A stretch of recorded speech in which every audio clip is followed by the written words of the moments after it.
Brett, what's it like preparing for what is now your second World Cup? It's great to be involved once again. Last time round was such a great experience, and just good to be part of that once again. Are you noticing any differences in the squad, the vibe this time around? I think the excitement is probably that little bit greater than what it was last time, because a lot of us experienced Germany last time. We know what a great time we had there, and we know what we've got to look forward to. So the excitement is definitely there, and it's just great that it's finally here, and we're in camp preparing to go to yet another World Cup.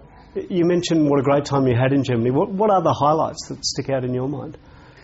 It's difficult to say. I mean, each and every game we played in, there was something special about it. Obviously, the game against Croatia, we've qualified through to the second round, was a fantastic occasion, as was the first game as well against Japan, which we managed to win in such dramatic fashion. So, I mean, so many fond memories from the last World Cup, and I'm sure there'll be many more that are going to happen in the near future. 4 years on, what have you learned from Germany that you think can hold you in good stead in South Africa?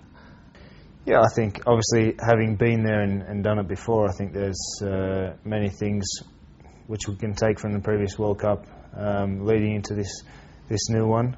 Obviously 4 years on, we're more experienced as players in general, and hopefully use that experience ourselves to make ourselves better and to pass on to some of the younger members of the squad. You've been such an integral part of this team for so long, along with Harry Kewell and Tim Cahill, but you don't necessarily have the profile of some of the other guys. Why do you think you managed to fly under the media's radar? I'm not sure. I think I just go about my job. Obviously my job is to be out there on the pitch and perform well on the pitch, so that's all I'm concerned about, and hopefully I do that. And if I fly under the radar, then I'm not really concerned about that. You're renowned as a utility for the variety of roles that you can play within the side. What role are you expecting and hoping to play in South Africa? It's difficult to say. I think I think I'm lucky to have that attribute that I can play in a number of positions. So really, wherever I'm picked to play, or whether Pim thinks I'm best suited, then I'm happy to do that. What are the differences between Pim and Hus? Not too much, to be honest. I think they're thinking about the game and the way they play it aren't too different at all. I think as managers, they're both able to get the best out of each and every one of their players. They have a good relationship, and I think tactically they're both very smart. So, and both Dutch as well. So very similar in many ways. How is your fitness? Good. This year, obviously, come back from a major surgery, so it was all about getting back to peak fitness, and I feel I've done that. Had a few niggly injuries along the way, but nothing too serious. So I'm feeling confident that I'll be ready and raring to go come the first game.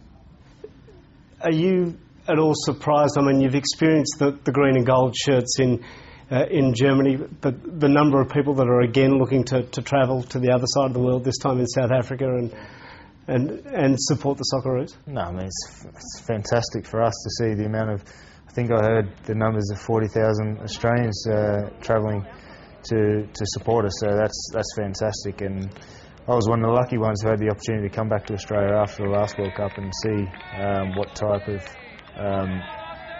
support we had from the Australian public, and it was just phenomenal. And obviously they're looking forward to it every bit as much as what we are, and hopefully we just don't let them down.